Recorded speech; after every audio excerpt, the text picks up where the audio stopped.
إن الحمد لله وصلي وسلم على نبينا مصطفى محمد صلى الله عليه وسلم وعلى آله وصحبه أجمعين أما بعد മൂന്ന് തരത്തിലുള്ള ആത്മാക്കളെ കുറിച്ച്, അതായത് മനസ്സുകളെ കുറിച്ച് ഖുർആൻ നമുക്ക് പരിചയപ്പെടുത്തി തരുന്നു.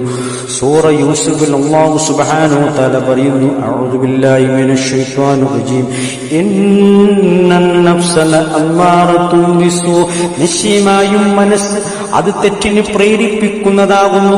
ഇതാണ് ഭൂരിപക്ഷം ആൾക്കാരുടെയും മനസ്സ്.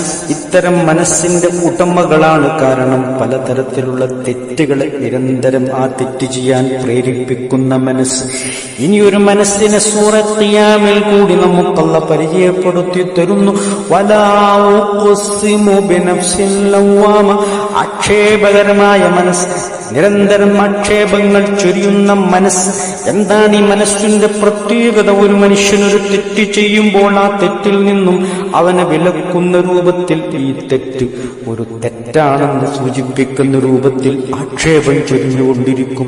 ഇതാണ് നല്ലൊരു മുഅ്മിനീങ്ങളുടെ മനസ്സ്, മുസ്ലിമിന്റെ മനസ്സ്. അവൻ തെറ്റ് ചെയ്യുമ്പോൾ ആ തെറ്റിനെ നിരന്തരം തിരുത്തുന്ന രൂപത്തിലുള്ള ആക്ഷേപങ്ങൾ ചൊരിയുന്ന ഒരു മനസ്സ്. ആ മനസ്സിനെ സത്യം ചെയ്തുകൊണ്ടാണ് അല്ലാഹു ഈ സൂറത്തുൽ ഖിയാമിലെ ആയത്ത് അവതരിപ്പിച്ചത്.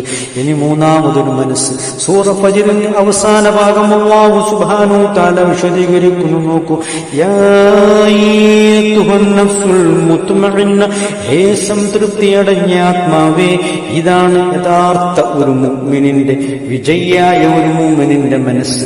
യഥാർത്ഥ തൗഹീദ്, ഏകദൈവ വിശ്വാസത്തിൽ അധിഷ്ഠിതമായ വിശ്വാസം ഉൾക്കൊണ്ടുകൊണ്ടും അതിനനുസൃതമായ കർമ്മങ്ങൾ ചെയ്തുകൊണ്ടും എല്ലാ തരത്തിലുള്ള അല്ലാഹുവിൽ നിന്നുള്ള സന്തോഷങ്ങൾ വരുന്ന സമയത്ത് ശുക്ർ ചെയ്തുകൊണ്ടും സന്താപത്തിൽ ക്ഷമ കൈവരിച്ചുകൊണ്ടും അല്ലാഹുവിന്റെ മാർഗത്തിൽ നിലകൊള്ളുന്ന ഒരു യഥാർത്ഥ വിശ്വാസിയുടെ മനസ്സാണിത്. ഈ മനസ്സുള്ളവനാണ് യഥാർത്ഥത്തിൽ വിജയിക്കുന്നത്.